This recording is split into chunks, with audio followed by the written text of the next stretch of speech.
மட்டும் விநாயகருக்கு பத்திரம், புஷ்பம், பழம், தோயம் அப்படிங்கிற மாதிரி எல்லா தீர்த்தங்களும், எல்லா இலைகளும், எல்லா பழங்களும், எல்லா மலர்களுமாக விநாயகருக்கு அர்ப்பணம் பண்ணி சதா விமுக்தி எப்பொழுதும் நமக்கெல்லாம் ஒரு நல்ல ஒரு முக்தியை கொடுக்கும்படியாக மகாகணபதி அனுகிரகம் பண்ணுறார்.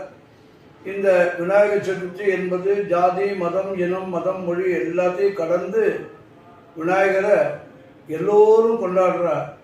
அப்படி எல்லோரும் கொண்டாடும்படியாக இருக்கிறதுனால தான் எல்லாரும் ஒரு கேள்வி கேட்குற அளவுக்கு யார் இந்த பிள்ளை இப்படி லோகம் பூரா கொண்டாடுறாரு அப்படிங்கிறதுக்கு தகுந்த மாதிரி பிள்ளையார் அப்படின்னு இருக்க.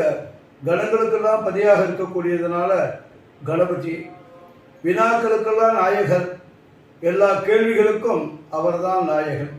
அப்படி இந்த விநாயகர் கேள்விகளுக்கு நாயகனாகவும், கணங்களுக்கு பதியாகவும், விக்னங்களுக்கு ராஜாவாகவும் இருக்கிறபடிய யானை முகத்தான் என்று அவருக்கு ஒரு பெயரும் உண்டு. 5 கரத்தான், 5 கரத்தனை யானை முகத்தனை அப்படின்னு சொல்லுவார். அப்படி 5 கரத்தினை அப்படின்னு சொல்றதுனால ஓம் நமச்சிவாயா அப்படிங்கிற மந்திரத்தையும் விநாயகருக்கு சொல்லலாம். அப்படி விநாயகர் அகவல், விநாயகர் கவச்சம் என்பது தொன்று மகாபெரிவர் காலத்திலிருந்து இந்த விநாயகர் அகவல் எல்லோரும் படிக்க வேண்டும் என்று மகாபெரிவர் சொல்லியிருக்கார்.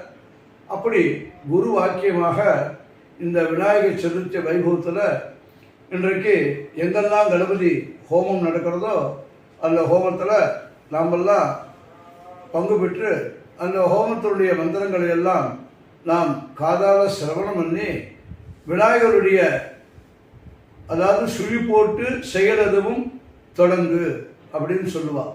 சுழி போட்டு செயல் எதுவும் தொடங்கு. நாம் எந்த ஒரு செயலை செய்தாலும் சுழி என்று சொல்வது பிள்ளையார் சுழி. அப்பொழுது ஒரு மனிதனுக்கு தலை சுழி சரியாக இருக்க வேண்டும் என்று சொன்னால் விநாயகர் பெருமானை மனதில் கொண்டு அந்த சுழியை போடுவாள். ஏதாவது ஒரு ஆரம்பிக்கிறது, ஒரு லெட்டர் எழுதுறதா இருந்தாலும் சரி, ஒரு கும்பாபிஷேக பத்திரிகை எழுதுறதாலும் சரி, கிரகப்பிரவேசம், உலகத்தில் எல்லா உற்சவங்கள், எல்லா சுவாமியினுடைய மனுஷாளுடைய கொண்டாடக்கூடிய உற்சவங்களாக இருந்தாலும் சரி, பகவானுக்கு கொண்டாடக்கூடிய உற்சவங்களாக இருந்தாலும் சரி, அதில் விநாயகருடைய சுழியை போடுவாள். விநாயகர் சுழி. அந்த சுழியை போட்டு தான் செயல் எதுவும் தொடங்கு. அப்படி யானை முகத்தவன் என்று சொல்லக்கூடியதான ஆனால் அந்த விநாயகரை சொல்லும் பொழுது அந்த விநாயகருடைய மாலா மந்திரம், அதுக்கப்புறம் விநாயகருடைய மூல மந்திரம், விநாயகருடைய காயத்ரி, இந்த 3 எதை வேணாலும் சொல்லலாம். இந்த மாலா மந்திரம் அப்படின்னு சொல்லும்போது இந்த மாலா மந்திரத்தில் கணானா அந்த்வா கணபதிகம் பவாமக கவிங்க வீணாம் உபமஸ்ரவஸ்தமம் ஜேஷ்டராஜம். ஏன் இந்த பதம் போட்டா அப்படின்னா, ஜேஷ்டம்னா மூர்த்தவன் அப்படின்னு அர்த்தம். நம்ம ஜேஷ்டாச்ச கனிஷ்டாக உபனிஷத் சொல்லுறது. அப்படி ஜேஷ்டராஜம் பிரம்மணாம் பிரம்மணஸ்பத ஆன செல்வன் ஊதிவிகேசிய தசாதனம். எல்லாத்துக்குமே சாதனமாக இருக்கிறதுனாலையும் எல்லா கடவுளுக்கும் முதன்மையாக மூலவராக மூத்தவராக இருக்கிறதுனாலையும் அந்த விநாயகர் பெருமானை இன்றைய தினம் நம்ம எல்லாரும் வழிபடுறோம்.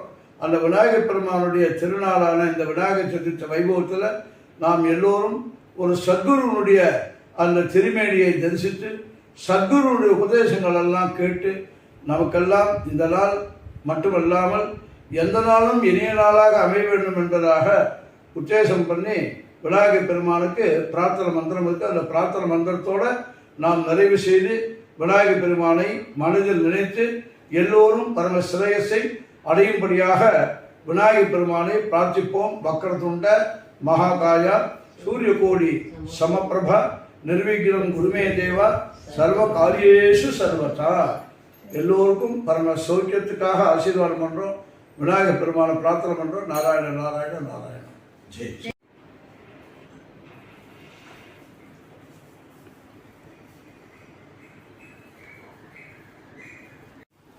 ஜெய் குருதேவ்.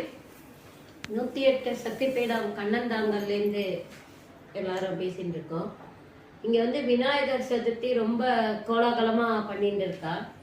16 பிள்ளையார், 16 விதமான பிள்ளையார்கள். ஏன்னா விநாயகருடைய அர்ச்சனை வந்து 16 சுமுகாய நம ஏகதந்தன் சின்ன குழந்தைகள் கூட தெரியும். 16 விதமான ரூபமான பிள்ளையார்களையும் வச்சு அதுக்கு தனித்தனியா கொடை அந்த இதெல்லாம் உபச்சாரங்கள்லாம் வச்சு இப்ப ஹோமம் பண்ணிட்டு இருக்கா. ஒவ்வொரு திரவியமும் 1000 16,000 ஷோடச இது இங்க பண்ணிட்டு இருக்கா. இந்த சக்தி பீடங்கிறது உலகத்துல எங்கேயுமே இல்லாத முதல் முறையா நம்ம குருநாதர் காமாட்சி சுவாமிகளால கட்டப்பட்ட கோவில். இவர் வந்து சின்ன வயசுல இருந்தே மகா பெரியவருடைய சீடர். அவர் கனவுல வந்து சொன்னதுனால அவருடைய ஆజ్ఞையினால இந்த 108 சக்தி பீடம் இங்க வந்திருக்கு. ஆக்சுவலா சக்தி பீடம்னா நமக்கு 51 சக்தி பீடம் தான் தெரியும். பட் இது 108 இருக்கு. என்ன அப்படின்னா அம்பாளுடைய பாகங்கள் விழுந்த இடம், மைன்யூட்டான பார்ட்ஸ், அது புருமம், விரல், நகங்கள், அது மாதிரி விழுந்த இடத்தெல்லாம் ஒன்று சேர்த்து அதெல்லாம் எங்கெங்க இருக்குன்னு சொல்லி அந்த இடங்களை கண்டுபிடிச்சு ஒரு பிரம்ம பிரயத்தனம்னு சொல்லுவாங்க. மினிமம் ஒரு 10 to 12 இயர்ஸ் வரைக்கும் இதெல்லாம் பண்ணி அதற்கான தியான ஸ்லோகத்தை கண்டெடுத்து அதுக்கு ஏற்ப உருவத்தை அமைச்சு இந்த கோவிலை கட்டியிருக்கார். இது வந்து ஒரு உலக மகா சாதனை. 2004 உள்ள இருக்கிற காமாட்சி அம்பாள் வந்து ஒரு கல்லு கோயில், கல்லுனால அந்த சிமெண்ட் மணல் கிடையாது, அது மாதிரி கட்டியிருக்கோம். இப்போ சுத்தி இருக்கிறது எல்லாம் வந்து 2014 அது நடந்தது. கரெக்டா 5 வருஷம் கழிச்சு 2019 இந்த 108 சக்தி பீடங்கள் வந்தது. இப்போ நம்ம ஒரு இடத்துல ஒரு கோயில போய் பார்க்கணும்னா ஒன்னொன்னு ஒவ்வொரு இடத்துல இருக்கு இந்த சக்தி பீடங்கள். ஃபினான்ஷியலா பிசிக்கலா இட் இஸ் நாட் பாசிபிள் நம்மளுடைய இதுக்குள்ள பார்க்கணுங்கிறது. அது எல்லாத்தையும் சேர்த்து ஒரே இடத்துல நம்ம குருநாதர் இது பண்ணியிருக்கார். இதுக்கு வந்து நிறைய நாங்கள் வந்து பாப்புலாரிட்டி எதுவும் இது வரைக்கும் பண்ணினதில்லை. இப்போ கொஞ்சம் கொஞ்சம் சில காலத்துக்கு தேவைங்கிறதுனால இந்த மீடியாலாம் உள்ள வருது. இதனால வந்து நிறைய வயசானவங்கலாம் தெரிஞ்சுக்கிறா இது மாதிரி இங்க இருக்கு, இதை பார்க்கணும் எப்படி இருக்கு அப்படின்ட்டு. இல்லை எல்லாரும் இந்த கோயிலுக்கு வாங்கும். 108 அம்பாளையும் ஒரே இடத்துல தரிசனம் பண்றது ரொம்ப ரொம்ப விசேஷம். இங்க வந்து இப்போ போஜனாலயான்னு ஒன்று கட்டியிருக்கா. ஜனவரி மாசம் வந்து புது வருஷத்தன்னைக்கு ஏப்ரல் 14 திறந்திருக்கு. இந்த சிட்டிலேருந்து ஒரு 55 கிலோமீட்டர். நம்ம 55 கிலோமீட்டருங்கும் போது நமக்கு ரொம்ப டீடியஸா இருக்கும் இந்த டிராஃபிக்ல. பட் வந்து வந்து பழகிட்டோம்னா நாங்களே வாரத்துக்கு 4-5 நாள் வரோம். உங்களுக்குள்ள ஒரு குரூப் மாதிரி ஃபார்ம் பண்ணி ஒரு பஸ் இதை மாதிரி பண்ணி டூரிஸ்ட் மாதிரி போட்டு வாங்குவோம். யார் வந்தாலும் மார்னிங் 9 to ஈவினிங் 8 வரைக்கும் ஏதாவது ஒரு ஆகார பிரசாதம் உண்டு. ஆர்வோ வாட்டர் அங்கங்க போட்டிருக்கா. மற்றபடி ரெஸ்ட் ரூம் எல்லாமே இருக்கு. நீங்க குரூப்பா வந்தேன்னா இங்க வந்து எல்லாம் பார்த்துட்டு தரிசனம் பண்ணிட்டு போகலாம். இந்த இடத்துல வந்து பிள்ளையாருக்கு என்ன இவ்வளவு விசேஷம்னு நாங்கெல்லாம் கூட யோசனை பண்ணோம். அம்பாள் இடத்துல என்ன பிள்ளையார்னு. பிள்ளையார் இல்லாத இடமே கிடையாது. எல்லா ஜாதி மதம் எல்லா இடத்துலையும் ஒரு சின்ன மண்ணுல மஞ்சள்ல நீ பிடிச்சு வச்சாலும் சாணியில பிடிச்சு வச்சாலும் பிள்ளையார் அங்க வந்துருவார். நம்மளுடைய இதுக்காக நம்ம இவ்வளவு இதுவா எல்லாம் பண்றோம். பிள்ளையார் சதுர்த்தி நாள் அன்னைக்கு இப்ப இந்த ஹோமத்துக்கு எல்லாரும் வந்தது ரொம்ப சந்தோஷம். எல்லாரும் இந்த கோயிலுக்கு வாங்கும். வந்து குருநாதர் அருளையும் அம்பாளையும் பாரு.